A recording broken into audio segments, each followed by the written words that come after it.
Today is a very meaningful one for me because for a long time I wanted to know the secret of human evolution. It's not just being read from a book, but I want it to be a direct experience. And twice I meditated for a long time, hoping that my heart will really teach me all I need to know. Because one thing that we're going to learn tonight is that you can hear it, people can talk to you about it, you can study it, but nothing can take the place of your heart. When you know it in your heart, it's forever, and then there is that awakening. Well, human evolution. On the 3rd of October, I got up about 4:30, close to 5 o'clock in the morning. Well, I didn't get up. I mean, I became awake because there was a bright light. And this light was complete. You know, it was love, it was warmth, it was feeling of safety and all the qualities that we want, and it's full of power at the same time. It's unimaginable. And although I did experience light before, but this one was totally complete. There was no one who was experiencing the light, and but please listen with your heart, because I'm going to be saying many things where you might not understand, okay? But remember that the heart will know when it's completely open, and it will recognize. Because what I'm going to tell you and what I've experienced, anybody can do if they are determined enough to receive it within themselves. What I felt, you know, with this light, thank you.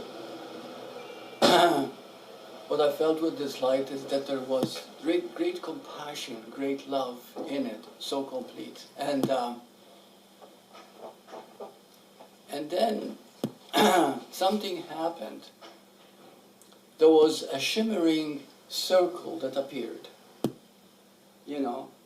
And when I say shimmering, it's something that appears, but you're not sure it's there, but at the same time you know it's there. I don't mean to be difficult, but when you try to explain something ephemeral, something that's from the heart, it's very hard to see it in a very tangible way. But there was this complete circle. And to me it meant infinity. To me it meant complete circle without beginning and end. And then something else happened during this incredible feeling of light, is that there was a very strong wanting to share this light. And a lot of beams came up from this light, reaching towards this circle. And it was coming like waves of light. But the moment these waves, these beams, which were the sharing of the light, you know, the light wanted to share it, you know, as soon as it circled the light itself began to quiver and start to turn. And the moment it started to turn, I received the knowledge, and I didn't receive it in words. What I got is more like telepathy, knowing without a doubt that this is the way it is. The moment it started to turn, it was talking to me and saying, this is finite, not infinite. Because now, through experience, we have to experience the circle, but it's moving. And when it moves, there is a beginning. But the beginning is walking towards an end. And the end begins another beginning. So this is the circle. And that circle meant that time was created. Or we can call it consciousness, we can call it imagination, we can call it the law of attraction. We can call it what goes around comes around. Okay, and that's the truth. And the whole teaching was right there. The mind, the experience of mind. But the one thing that was very clear, that this is all imagination. the light is the eternal awareness of I am. It always is. It is beauty. It is heaven. It is glorious. It is. It just is. It is the very heart itself. What we are experiencing now is the sharing of this. But in order to share it, in order to experience it, a form has to be created, you see, from this light. And it has to go through the process of being able to absorb it. So this is when time was possible. Because you see, because without time, we cannot have the ability to experience, because we need a linear brain. A linear brain is needed. Okay? For example, okay, how did time become created? We have to think of a circle, the Earth. Okay? The rotation of the Earth around the sun. When it faces the sun, we call it day. When it doesn't face the sun, we call it night. Okay? And then through the logic mind, through the organization of the mind, we gave it 24 hours. So every 24 hours there's a day. And then 7 times that, it's a week, and then weeks into months, and then we go into seasons. So as the sun draws away from the earth, we call it winter. When it comes closer to the earth, we call it summer. So there are 4 ways, the seasons. But again, I want to repeat, okay, it is the mind that is experiencing this, not truth. It is all the mirage created by the light, the I am light, the source itself, creating this. So when we see a universe, are we really seeing the universe? Are we really experiencing a universe? Or are we experiencing our mind about the universe? But let's go into it a little bit more. Okay, so now these sparks that came from the light, they became not individuals, but they became unique expression of the, just like, you know, there's the ocean, and then you ruffle the surface and you create many waves. Each wave is unique, each wave is special, each wave seems to be separate. So this is what happens, you see? So millions of these, that the human evolution started. And the human evolution started from the mind, understanding the mind, because it has to experience. You see, and then what is interesting is that when the circle, the moving circle, was taken by these beams of light, they all stuck and supported the movement of the circle, and I call them spokes. Okay? The only way that I can get close to that is by Google. When I Google what I thought I saw, what I saw is, this is Google, not me. Yeah. I took it from Google illustration, and which was the bicycle wheel. Now the spokes are the human, and then the interesting part is that the human is nothing but a question. And it's quite something. The whole human evolution is a question. And we always are completely asking. As a matter of fact, when you get to know these questions, you can look at a person and get a feeling without judgment on what level they are perceiving what you're saying to them. So right now you are perceiving according to the questions that are alive in you. Now there are 21 questions that are relevant. Okay? The first 7 questions are physical. And they're physical because they live in a what we call the third-dimensional universe, third-dimensional world. The world of good and bad, right and wrong, should and shouldn't. The world that created a God outside of itself. The world that created many religions. This is all the first 7 questions. The very first question was, where shall I go to eat? Where shall I have for as a shelter? Where am I going to sleep? You see what I mean? Have a survival was the first few questions. So now we leave these 7 and we move to the next 7. And in the next 7, when civilization set in, the mind in its ability to organize, bring rules and other things, brought civilization.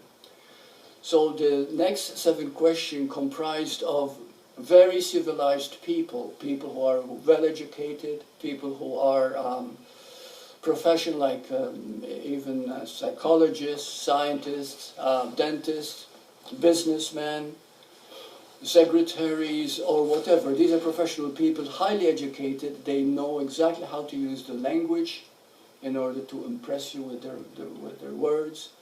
But there's one thing they all have in common. They all have self-doubt. The greatest suicide rate is among these people. But also, the greatest amount of atheists are in this group. Okay? So, so what is interesting is that these people are they're exhausted the mind. They've gone through the mind with all the questions, all 14 very important life questions, okay, which is the first and the second. Okay, and now they've come to the point where I don't know who I am, I don't know where I'm going, I don't know if God exists or what it's all about. They don't. Because, again, they rely on their mind to what they read, what they understand, what they figure out. So they're still caught in words, okay? And we're still letting the heart drop. And then we have the final 7 questions. The final 7 questions, they're no longer self-concerned. They're no longer what's going to happen to me. There is only who am I? You see? And they're not even seeking an answer, but they're actually experiencing their wholeness. They're experiencing who they are. And then they find that there is no answer to life. There is no answer. Truth, see, all the time we're seeking. Why? What made us seek in the first place? See, because when we left the flame, the source, the God, okay, and became the spokes, it also gave us 2 things, 2 laws, 2 great laws. The law of attraction, which is the mind, and the law of oneness, which is who we are, the total heart itself. So the first one is the mind. The second one is the heart. And the heart never makes a mistake. The heart is never wrong, and this is something for the intellectual person to understand, because they cannot conceive of something without mistakes. Because we're so conditioned mentally that mistakes are accepted as part of life, and they are. Okay? But the heart never makes a mistake when we start listening to it. But to start to listen to the heart requires that innocence of trusting, of going. Now, this one was done by Candice. She helped me to do this. The awful mistakes of the colors and everything was mine. She's the one that really created it. And so this is the red, okay, is the physical, okay, the physical aspect of life. The brown are the second 7 questions, which are most of the people in the world, okay, the civilized world. And then the last one, the blue, are the closest to the center, which is the light, the source itself. And the light is, it doesn't move, it doesn't go any place, but from which everything is constructed and everything comes from it. So this is the beautiful thing about... What did you see first that night? Just when you first saw the light, did you just see the white before the spokes came in? The white was always there, because the white is the heart. And that's a very good question. Thank you. When I was receiving this, the throbbing heart was always there, taking precedence and doing everything. So thank you for that question. See, what makes us ask these questions? It is the heart prodding us to evolve. But here's the interesting thing. Does evolution take place? Only on one level. What level is that? That's the level of form and the manifestation on a linear basis, because in fact, as Papaji used to say, nothing ever happened. That's beautiful. So this is it. You see, we are totally caught in evolution. We do everything for progress. We do everything to speed up our learning.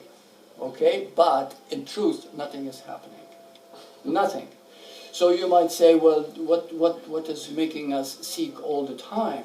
You see, like T.S. Eliot wrote, he says, we'll never cease from exploration.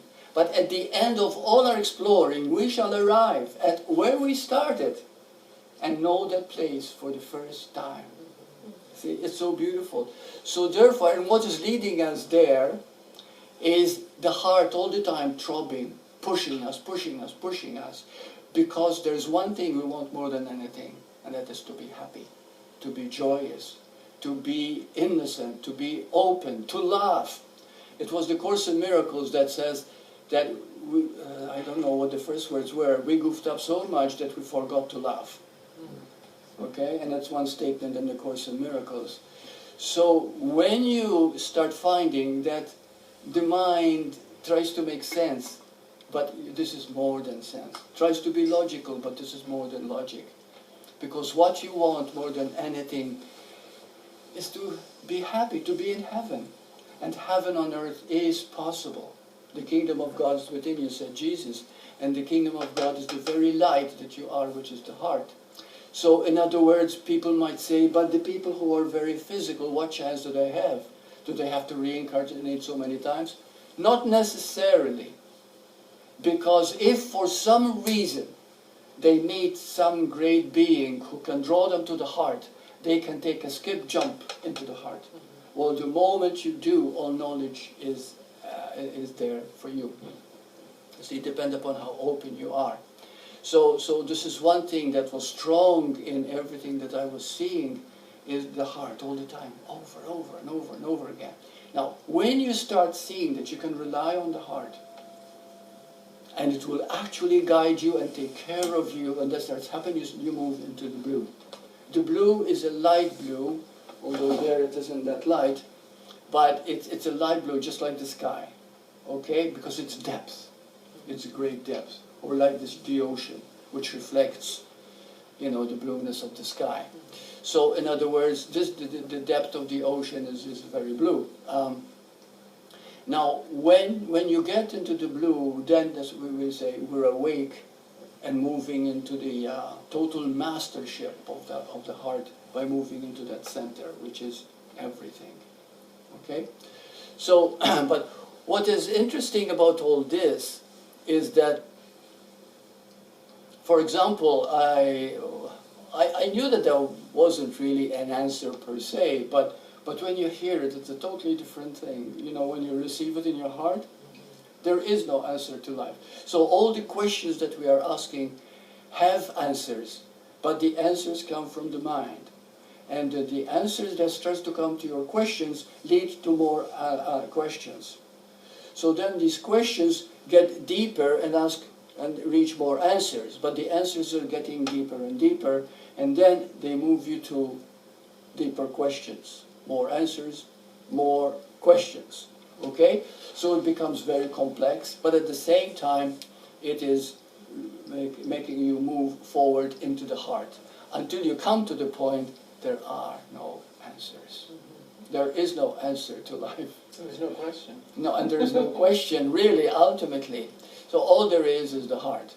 Okay? Now, when we talk about the heart, can I have your feedback on what you think the heart is? What am I talking about?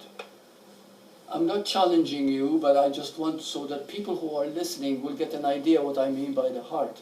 Because Ramana Maharshi referred both to the physical heart, which is the center of the body, which does all the action of the blood circulation, like right ventricle, left ventricle, but at the same time the main focus was the very heart of the heart. Okay, the core and essence and the source of being. So what do we mean when we talk about the heart? I think we're talking, for me, about that which already knows, that which has access, because it is light and it knows itself in that way. So it actually knows all that, and at the same time has great compassion. It is like the bridge between the frame and the light. It knows the beyond the duality of that, and therefore knows the beyond the duality. Yes. Yeah. And therefore, Yeah. It's not caught in time and space, right? and yet it does not. It knows time and space at the same time. At the same time, it knows it because it's all one. So it is not in any hierarchy. It binds all that together by its not knowing of reality. Yeah. That's how I see it. Yes, very, very beautiful. Yeah. Can I say something? Yes, please. So, in my healing work as well, I'm aware of the energetics of the heart, in that a bridge, as you say, is such a perfect word, because because of the giving and receiving activities Yes. that are real, that are a real vibrational force. In the heart, the front and the back and other areas, that it's actually real, but that seems to be, obviously there's the physical heart, there's even physical chakra areas, but there's things that are so far beyond physical that are actually the bridge between the human and the allness. Yeah, yeah. When I say the being, of course, we mean the allness, yeah. Yeah. You see, the beautiful thing about the heart is that the heart, when you start trusting the heart rather than the mind, then everything automatically is taken care of. You see? Almost like you're not doing anything and you're being led to what you need. If you need a book, the book will appear. If you need to meet person, you meet the person. Everything starts to fall into place. Is there logic? No, because it's beyond the mind. We cannot understand it. But the heart never makes a mistake. You see, the heart is the very essence, source itself, that which created all that is, which is also the illusion. Yeah. I want to say one thing that I've experienced in meditation. Years ago, I'd be meditating away, and I'd just be following the simple instruction of watching the breath, and so that the mind would just be a little bit more still, or just be a little bit to one side, because the focus was on the breath. And the more I did it, the more I noticed that my heart opened, and that I felt all this love. And I kept saying to myself, this is quite mysterious, or magical, because why does just focusing on my breath and calming my mind make my heart open and make me feel full of love and flip me into this place that is outside time and space? Well, for years I questioned, isn't that a funny thing? And then I started to realize it's not that funny, because when you let go of the mind, you are the essence. That's right. So if you just, the mind is just slightly to one side, which is how I sort of do my meditation, just move it slightly. What is there but the space? And the space is God and Source and all that, and then it is heart. So it turned out it wasn't that weird at all. Right. And it was always there the whole time. And it's It was always there, you just all the like time, you just perfect. find it Yeah. by calming. And that's really what meditation is, but initially people think it's just to reduce stress because you're not focusing on all your busy thoughts, which initially it is. Yeah, initially it is. And it can take you deeper and deeper and deeper until it takes you to that place. Yeah. Yeah. This is another thing that I would like to say also on the air, for those of you who are listening, is that because I told you of my experience, don't think that I'm special. Because we think, oh, Burt did it, but that doesn't mean I can do it too. Well, yes, you can, definitely. The heart is you. The heart is there all the time. The only difference is that we trust the mind. We have to figure it out. We have to think about it. Okay? And this is our downfall. But if you learn to trust how the best moments you've had in your life is when you forgot about yourself and you were filled with this love. You see? And when you're filled with that, almost you can never do wrong. Did you ever get moments like that? Right. Because the heart takes over. So that is the heart. Now, when we talk about the people in the lower levels, we think of less of them. but they are not. Yes, they are in the third dimensional world. Yes, it's true, but that's because they created it for their reliance on their mind. The brown people, which is the middle and the second 7 levels, are people who are in the 4th dimension and have to do with emotion. So emotions are very strong. In fact, physical people hardly ever commit suicide, and believe it or not. And they have many heart problems, and they fight it with their fist, and they and they shout and they scream at each other. The people in the middle, in the second 7, they keep things inside and pretend on the outside, because I'm civilized, I'm educated, and I know. And so and this is the greatest percentage of suicides are among, again, the people that are in the brown area. And the reason we gave them a brown, because when I was receiving, this is the kind of color, I began to see. It's just like a grayish, dark, black almost. See? Because the heart was not used. The mind was everything. They have to figure out everything. They have to make sense. But what if we understand you cannot make sense of God? You cannot make sense of love. You cannot make sense of beauty. You see? It is an experience. It is the direct experience. So therefore, the heart gave us the mind to experience the human. And now we're beginning to see how beautiful the human is when we fully accept the human totally and completely. You have said some beautiful things, Jerry, because Jerry's in the blue area. and he... and many times when you talk, you reach a level of heart, okay, in your excitement and everything else, real heart that I sit and listen, okay, because when it is the heart that speaks. So when a person, sometimes did you ever listen to a person, they get carried away with so much love and happiness at the moment that they start talking, and such wisdom is spouted from their mouth? And then you think that there is something special? No, because they reach that moment of total being. And the being spoke through them. There is a woman on the internet, her name is Teal. And she suffered so much. And she still hasn't overcome the pain of her childhood, which was tremendous. You can research it on the internet. She's a wonderful speaker. She said, but whenever I speak about truth, she said, this voice talks through me. And it's not really a voice. It's a feeling, knowing. It's the heart that comes alive and speaks through her. You see? And so this is the, if I were to leave a message here, this would be it. Now there's a few points that I wanted to make sure that we get it all. All progress is simply moving from head to heart. So the key is, are we really progressing? And the overall gauging of progress, no, we're not. But if you are moving closer to the heart, then there is a movement of transformation. You see? The more you trust the heart, the more you trust the moment as it is, the more you know. But if somebody asks you, well, what is it that you know? Duh. I don't know.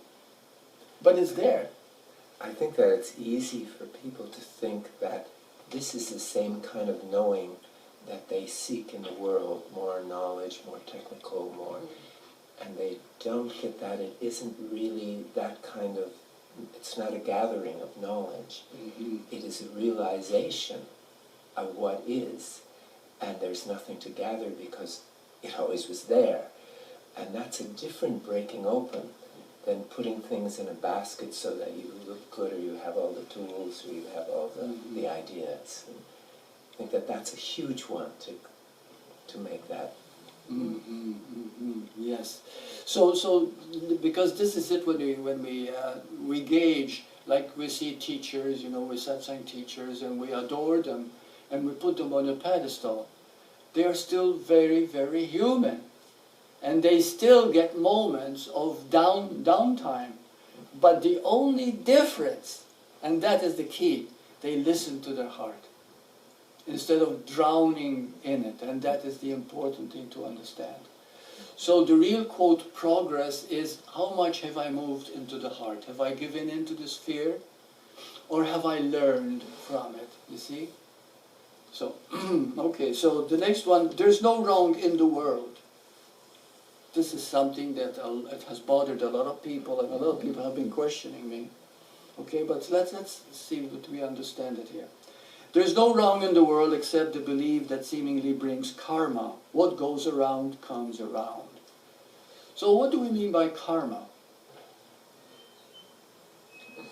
Because the circle that appeared and it started moving, it was also, and then gets tired and worn out, and then another tire took its place. So we call it, there is reincarnation. Okay, but is there really reincarnation? Okay, so this is the key. That's on one level.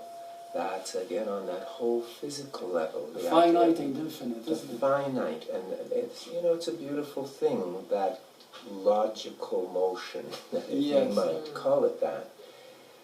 But ultimately, there is no karma. There is, all of that does not really exist in the light. It's It doesn't exist in the light, and the light is the thing that is always. yes. Right. That's right. Very good, beautiful. Yeah. And we strive so hard to learn all those things and to have the right karma and all of that. And really that wonderful thing that you say, if we can begin to trust the heart and lose our fear of being lost to something larger than ourselves, and not try to build our way out, but more surrender in. Mm-hmm. And when we surrender, I know that we've talked about this, but when we surrender, who are we surrendering to? What is happening here? Because, you see, we've been brought up by believing the guru things, and you surrender to your guru. You surrender to God. What does that mean? Really, what does that mean? You give up the form, and you just go to the heart. Goes to the heart. Yeah. The only real surrender is surrender to your own heart. Because the heart is the wholeness of you.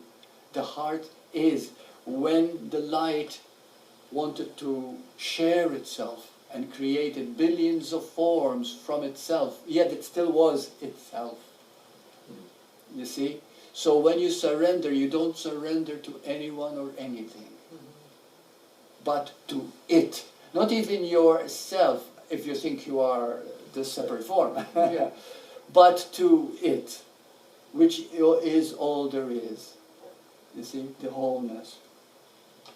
How do we trust the heart? Well, once you're there, you don't, trust becomes irrelevant. It's just a concept. There is a way of doing it to expedite it. This is the Course in Miracles is very beautiful in this.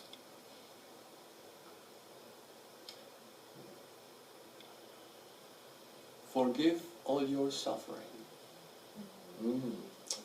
that's a Yes, breaker. That's a breaker. Yes. Oh, yes. Yes. But you know that the beautiful thing is, you'll find it almost impossible, someone who just killed your child, to forgive them. Yes, of course, it's almost impossible.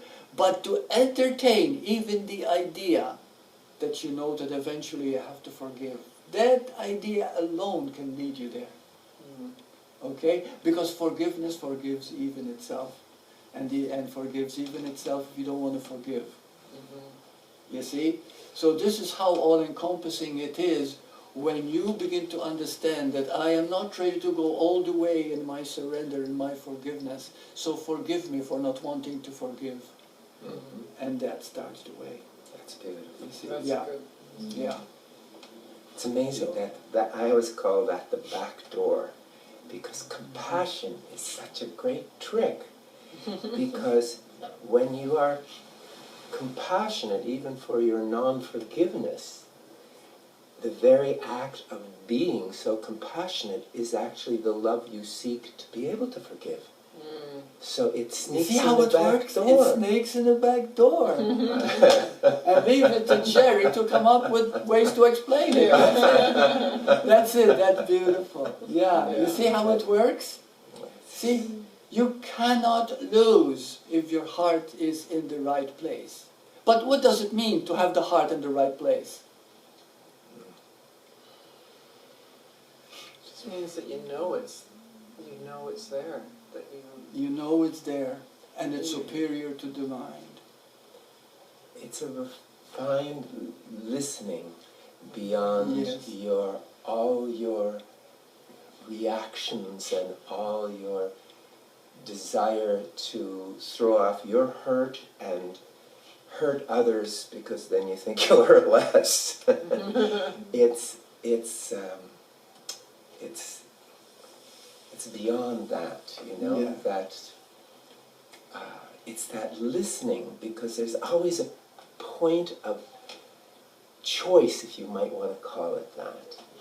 There's a point where there's a deep knowing, and then you can either run with the mind, which is going to run away from that. That's right. Or- Because the mind always tries to make you escape, or logically find reasons why you shouldn't or don't want to, right? It will want to keep you separate, to keep you safe, which is such a paradox, because your true safety exists in your oneness. Yes, yes. See, this is something else that I forgot to say, that within the light, I explained, it's all the safety and all the power and all the love is there, and you are that. So the moment as a beam of light goes into the human experience, and the mind is created in order to make you survive and given a linear brain, okay? So what is happening is that you forget about the heart. When you forget about the heart, okay, what do? Because the heart is always there, whether it's forgiven or not. Whether the cloud covers the sun is always there. What happens when the heart is covered up and you forget that it's there? You start seeking the qualities of the heart.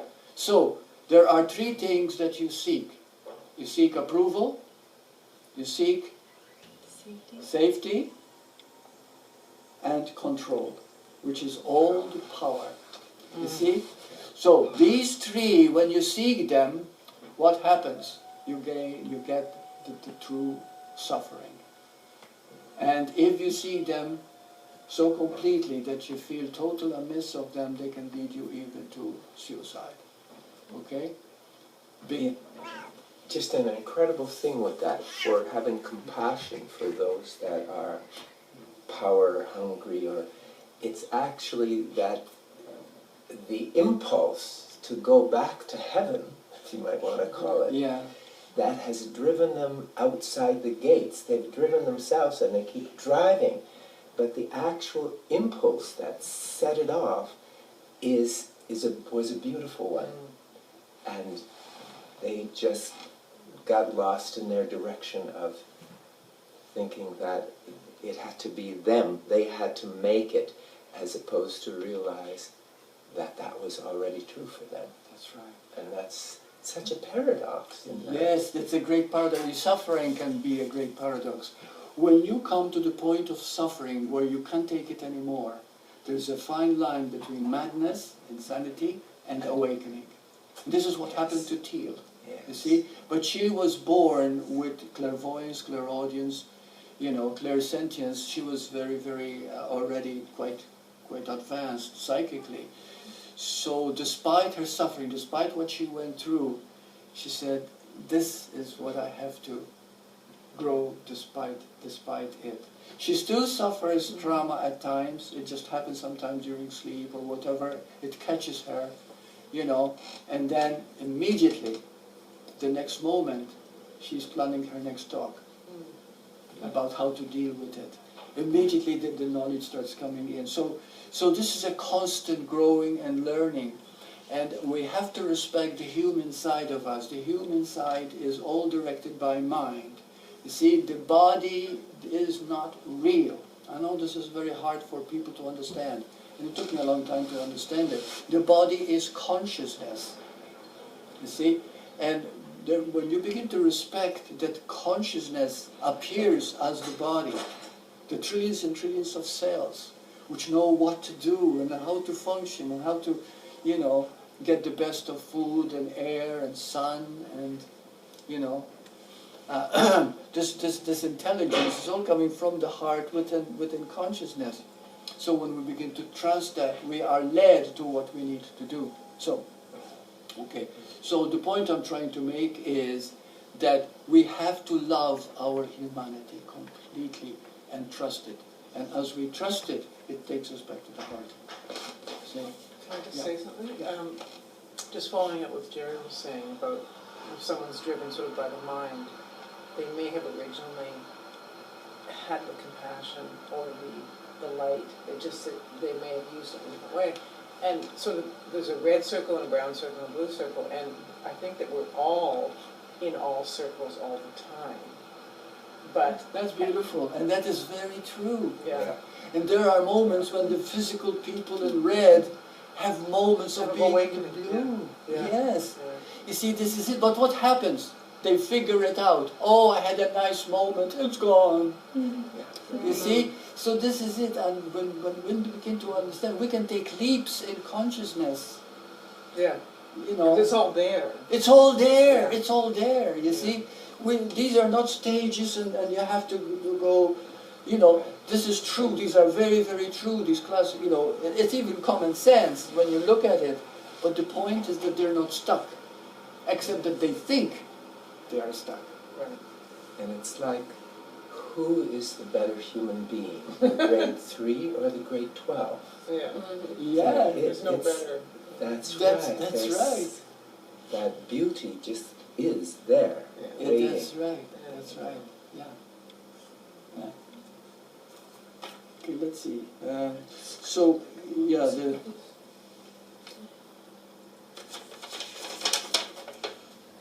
all human behavior is built from questions.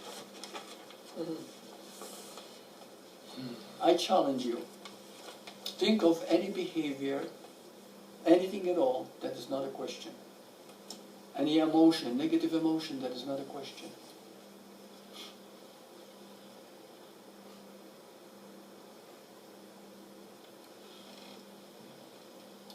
I knew this, you know, before, but when I received it, yeah, the human is a question, seeking an answer, but there is no answer except to move. Away from questions. Yeah, yeah. Well, no, to keep on getting the answers, but knowing it is the heart that is. But it isn't an answer. It just, the moment you start to trust it, everything just falls into Just place. is. It just is, yeah. Yeah. What is anger? You're upset and want to know why things aren't the way you want them to be. Right, that's the question. Well, it's wanting justification, right, of your self. Yeah, and you want it your way. You want it your way. Yeah, yeah. You see, everything is a question. Okay. Now, when we start getting in touch with our questions and begin to feel them, like every time you're upset, there's a question. Even the Course says you're never upset for the reason you think. It goes deeper. Maybe I'm feeling unloved. Maybe I'm feeling rejected. You see, there's always the feeling. So, but you see, the person in pain says, but why don't they love me? What is wrong with me? Why is that? Questions. It's all a question. So get to know these questions. Okay, and as you get to know them, you find that there's only one answer. I am seeking it, that which I am, all the time. Thinking that it's outside of me, thinking there is a separation. Because as you understand the question and accept them fully and forgive them and move through them, you automatically take a leap into the heart.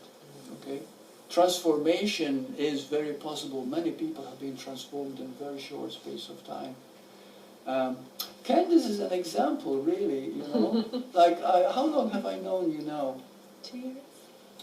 Is it 2 years? Oh my goodness. Yeah. But I've seen you transform. Yeah, I've seen a great change in you. You know, and why does that happen? Because sometimes there's an innocence, there's a trust, you see, and you begin to feel it in the heart. And she also follows her passion, what she loves to do. This is what drives her. See, not ideas or structure. Did you know that when a person between the red and the brown, the moment they're out of work, they look for a job? And never ever look for a job. Ask yourself, how can I serve people and make a living through my love? They never ask that. They look for a job. And usually it's 9 to 5 and they hate it. Or they go to a factory to make maybe $14 an hour, and then they end up wanting to kill themselves after a while because of the dullness, everything else, you see? You're not creative. And if you're not creative, you die. The greatest fullness of the mind is creativity. Creativity is imagination. When you are creative, you're closer to the heart. You see? Right, you become connected. So this is your root. You see, using the mind to create new ideas, new designs, new ways of looking at things, new ways of thinking, and all the time moving deeper and deeper into the heart. You see? Because the intuitive heart comes up sometimes, you know, and unexpected moments. Oh my goodness, yeah. You know, it's there. So, the ultimate knowing is very, very simple one. You are being, playing the human role. You are an appearance of mind playing the role. But in truth, you are the heart. Yes?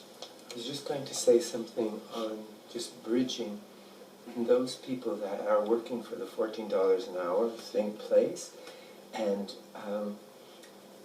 they may hear this of thinking, okay, now I'm just going to do nothing, and because that's another, like a New Age place to get caught into, another concept to get caught into, as opposed to tapping their creativity. So what I'd like to say to them is to Thank you. have compassion for themselves where they are, right where they are, and they can actually, it's like, yes, find what you love, but also love what you do. And that's the other point, the other foot on the floor that can give some grounding. That's right, because even if you're working in a factory, very mundane and dull, but if you do your best, yes, and you can, it will lead you to something better, in automatically. stuffing that sausage, there is a world in there, if they can take that. And of course, if they're creative, then they can allow themselves to progress. But they can actually take where they are, as opposed to hating where they are, which will move them on a whole other tangent. So they can move by being drawn by their creativity and love of life and lust for life, as opposed to the hate. Because if they hate this job and they want to go, now I'm going to go out and get something I really love, I think they're going to jam themselves. Yes. I just want to say that because I know there's people in that place Yes. that are lost and don't know really what to do. And why are they lost? Is it because of the job? Not connected to the No, heart. that's right, not connected to the heart. Very good, okay. This is the reason I ask is because I want people on the internet who are listening too, that the answers are very simple. Go back to the heart every time, okay? Until it makes sense. The only meaning to life is joy, happiness, freedom, fulfillment. You see, Now, I have two questions here. I didn't know whether to answer them or not, but I thought, well, we probably have time. Now, this particular one, it was Candace who read it in our conversation on the last. I don't know whether you've seen it or not. Right, this is the one. Now, this very woman wrote me back regarding it, but she also asked a few questions. Could you read it? And let's explore it together.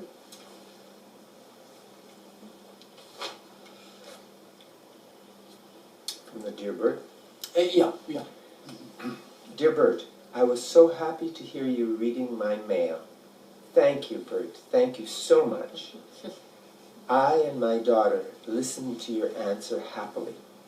I consider this as my precious gem, beloved Burt. I am feeling 1,000 times better. Thank you. Can I ask you a few more?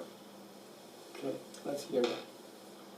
Is there a need to go deep into any emotion such as fear, or is it enough that we simply become aware that this emotion is there? Can we stop there for a moment? Okay, let's answer that.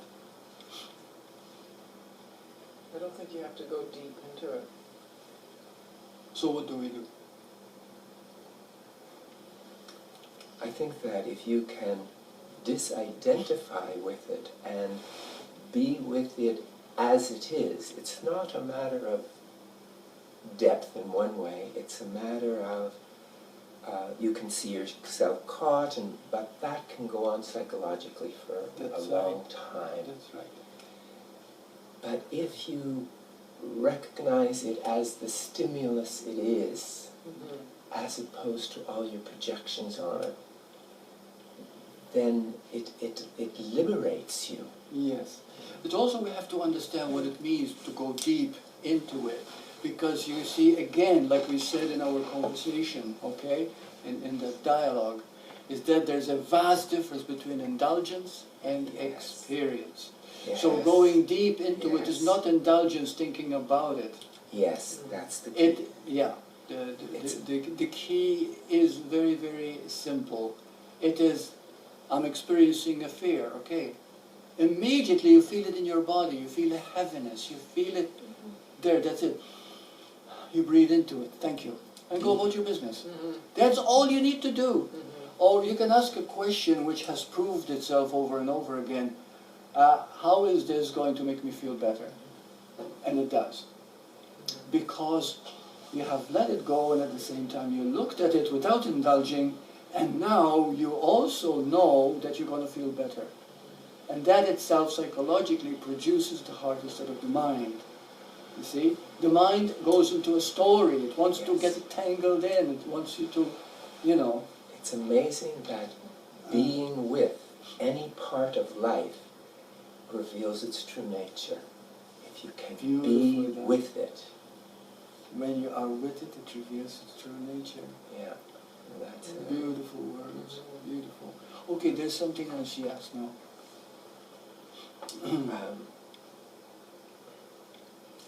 To silence a negative chattering mind, should we listen to it or be aware that nothing can be done and leave it like that?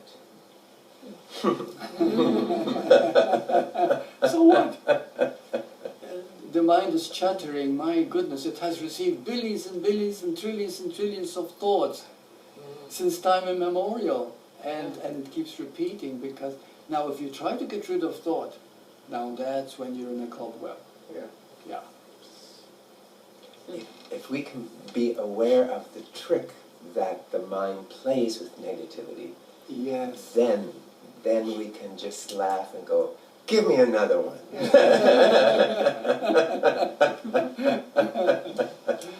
Yeah. Well, like I study A Course in Miracles quite a bit, and just when you said that, it came to mind, which we all know, Course in Miracles tells us about mind chatter and what's going on. But one thing that really does help me a lot, and you know, sometimes you're just going, shut up in there, because and so that there's an actual lesson that says, peace be unto my mind, and let all my foolish thoughts be still. You say that a couple of times and Yes, it works, doesn't it? it does work. It does work, yes. I don't remember what lesson Yeah. it is, but it's Can you say it definitely, again? peace be unto my holy mind, and let my foolish thoughts be still. Yeah. Boy, that just takes the rug right out from under It it, doesn't does. it? Yes, My. it does. It's yeah. not always easy to remember, because once you get caught up into that thing and Yeah, you realize you're in that and you're just, but even then if if you you could miss just out, stop for just a second, don't even have to, but just, can stop That's for a right. moment. that's and- right, that's right. Because you looked at it, not indulged in it. That is the key. Okay, that is the thing. Right. Are there any questions? I think there's one more. Okay. To have strength from within, trust should be there. How can I regain it? How do we regain trust in our heart?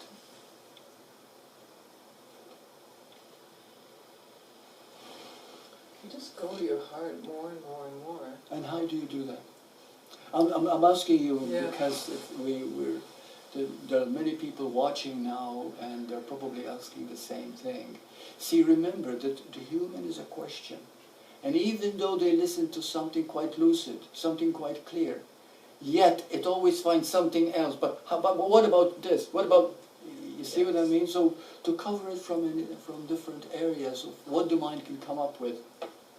But externalizing trust is just ephemeral. I mean, trust is always, in the end, just like you said, that everyone is just looking for that self-confirmation, higher self-confirmation, that connection. And so trust, we're always just looking for the, for the higher self to trust. Like, what is trust? It's union. Yeah, that's right. Realizing Trust that is there was union. never a separation. There was Yeah. never distrust. Yeah, and how do we create that union? We don't create it. That's the problem. Yeah. That's right. You just step into It's it. always step It's into it. always It's always there. there. It's always there, you step Because into when it. we try to No way. create it, then we are again creating that Doing. divinity, that That's right. duality. Yeah. And so, don't create it, I would Yeah. say. Yes, no, beautiful, beautiful, because it's always there, you see? Yeah. Yeah, and this is why techniques like take a deep breath, put a golden light around you, these are simple, but they bring you into that moment, you see? Yeah. That moment of being here.